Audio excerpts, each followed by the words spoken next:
Paris অলিম্পিকে আবারও ভোগান্তির কবলে আর্জেন্টিনা ফুটবল দল। রেফারির মহানাটকীয় সিদ্ধান্তে মরক্কোর বিপক্ষে হার দিয়ে ফুটবল ইভেন্ট শুরু করে আলবিসেলেস্তারা। এবার সামনে এসেছে নতুন ঘটনা। সেই ম্যাচের আগে চুরির কবলে পড়েছিল আর্জেন্টাইন শিবির, এমনটাই জানিয়েছে ফুটবল দলের কোচ হাভিয়ার মাসেরানো। তিনি আরও জানান, এই ঘটনায় টাকা পয়সা সহ তাদের বিপুল মূল্যবান সামগ্রী খোয়া গেছে। এদিকে বার্তা সংস্থা অ্যাসোসিয়েট প্রেস এপি জানিয়েছে, আর্জেন্টাইনদের অনুশীলনের জায়গায় এই চুরির ঘটনা ঘটেছে। লিওর পুলিশের কাছে চুরির অভিযোগ করেছে আর্জেন্টিনা দল।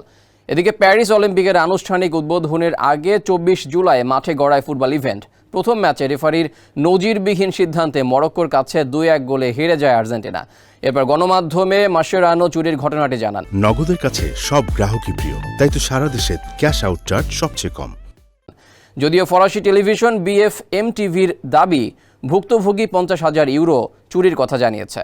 এদিকে অলিম্পিকের ফুটবল ইভেন্টে উদ্বোধনী ম্যাচে সেথ এতিয়েনে মহানাটকীয় ও নজিরবিহীন বিতর্কিত এক হার দেখতে হয় আর্জেন্টিনাকে।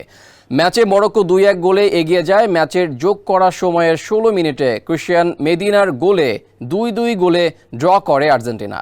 বৃষ্টির মতো বোতল নিক্ষেপ করা সহ মাঠে ঢুকে পড়েন মরক্কোর সমর্থকরা। পরে ম্যাচটি স্থগিত করে দুই দলকে ড্রেসিং রুমে পাঠান রেফারি। প্রায় ২ ঘন্টা পর ম্যাচটি আবারও শুরু হয়। ভিএআরে অফসাইডের কারণে বাতিল হয় আর্জেন্টিনার দ্বিতীয় গোলটি। এরপর আরও ৩ মিনিট ১৫ সেকেন্ড খেলা হয়।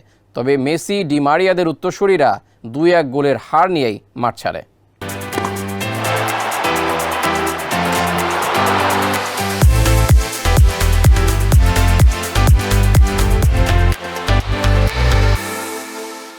খেলাধুলার আরও খবর জানতে চোখ রাখুন কালবেলার ফেসবুক পেজ এবং ইউটিউব চ্যানেলে।